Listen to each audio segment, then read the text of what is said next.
Welcome everyone to the clash between Levon Aronian with the black pieces and Radoslaw Wojtaszek.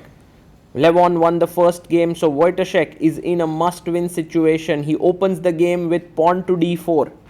To beat Levon Aronian on demand is never easy, but let's see how this game goes. d5 by Levon, c4 played by Radoslav. And now Levon can play just about any opening. He plays e6 here. We go knight to c3. Now black goes knight to f6. Pawn takes pawn on d5. And Levon takes back with the pawn. You have bishop to g5. And now the simple move c6. Black would like to play the bishop to f5, so e3 is played. Now bishop f5 is met with queen f3, so h6 played here.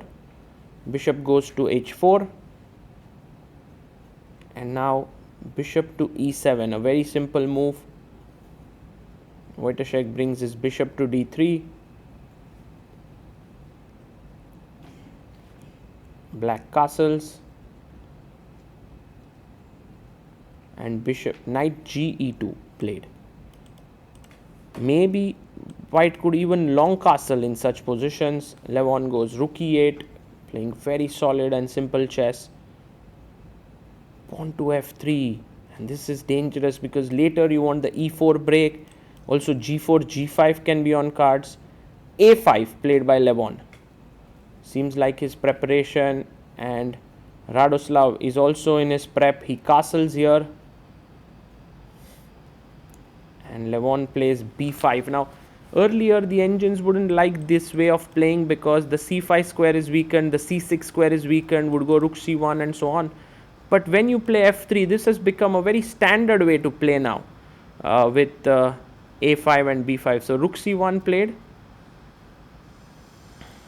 And now Levon thinks a bit and brings his knight to d7. They are still blitzing out their moves. 132 for Radoslav, 131 for Levon. Now Wojtaszek comes back.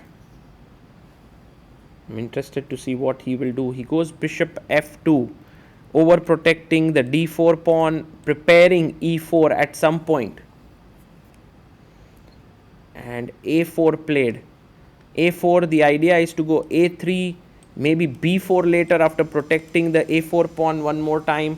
Knight goes to g3, looking at the f5 square, a very strategic game.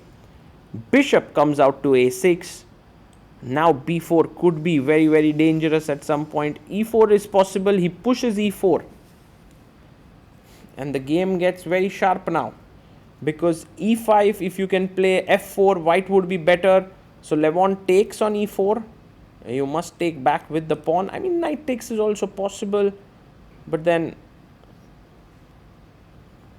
yeah, pawn takes is more critical with the two pawns in the center. And now b4 played. Very interesting position. You can't take here on a4 because bishop takes d3 is hanging. Bishop takes a6 is possible. And now if rook a6, then you simply, I think, lose a pawn to knight a4. So that's the reason why you must play b takes c3, which is what Levon does. And now bishop d3, cb2 and rook c6, but he goes bishop b7. And now if you kind of save the rook, I'll take on c6. So he takes on b2, attacking this rook here. And Wojtaszek plays rook b1, and he asks a question like, rook is hanging, pawn is hanging, what do you want to do? If rook, Levon says, I don't want to save the rook, I just push my pawn to a3. Look at these pawns. Incredible play by Levon. Queen to f3, not the best move here. I mean, you can save the rook here with rook b8, but I think it's not so easy to assess this position with these two central pawns rolling down the board and this bishop looking here. So maybe Levon, I mean, this position, humans cannot be accurate. He goes queen a5. A very weird looking move, I must say, because I mean, I can pick up this, I can go e5 with the idea of putting pressure on f7. What is his plan? With queen a5. The knight jumps into f5. Well, e5 would have been pretty strong, I guess. I was curious what would Levon do here, but knight f5 played. And now bishop f8 seems like the move you want to make. Just dropping the bishop back. Yes, he does. Bishop to f8. How much is the value of these pawns is the big question. Is it worth a piece?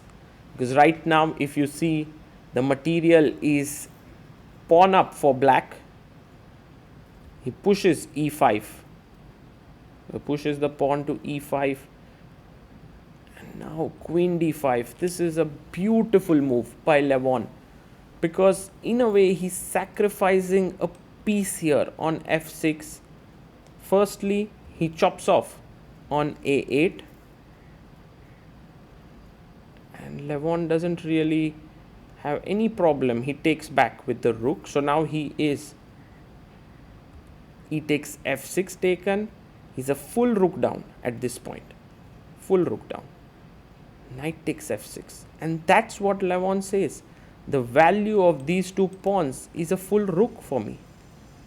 That's incredible understanding. Oh my goodness gracious me, guys.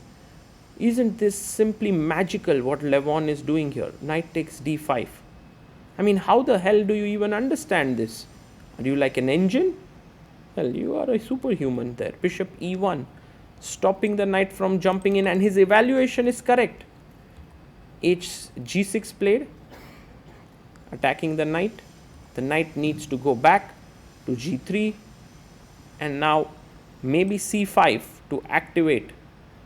Yes, activating the bishop there with c5. If d takes c5, there is bishop takes c5. So knight goes back to e2. And now cd4 makes a lot of sense. Because if knight takes, I have bishop c5 pinning the knight. So he goes rook f3.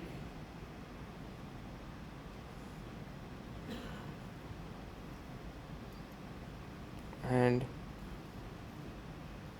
yeah, he jumps in rook c8 with the idea of coming in here to c1 later. Bishop comes to d2, and already Levon is better now with rook c2. He's totally in control.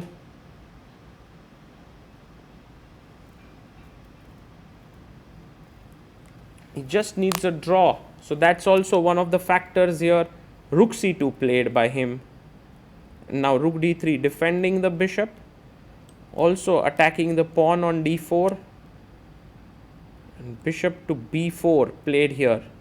Maybe stronger was knight to c3, which was a very, very cool move because you want the c1 square for yourself.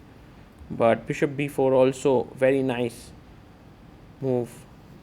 And Wojtaszek, who now needs to win this game, can't find a way. He goes bishop b4, knight b4, and now the rook is hanging. Also this is hanging. So he takes knight takes d4. If you take here on d3, I have knight c2. So maybe rook c1 check. No, he goes rook c5. It's a very nice move. This is hanging. Also knight takes a2 is loose. So rook to d2. And now knight takes a2. And the point is I'm going knight c3 and I want to attack here. So Radoslaw Wojtaszek takes on b2, gives up his rook on b2, and Aronian says, well, do you want to draw because you will be a pawn down in that endgame? Wojtaszek says, all right, and Levon moves through to round number 5. Wojtaszek, well, that was a big fight, but I'm absolutely amazed with that maneuver by Levon. Queen a5, queen d5 to give up his queen, give up a rook and play in the position. Truly a magician and an artist, Levon, and he will play the winner of Leko and Arjun in round 5.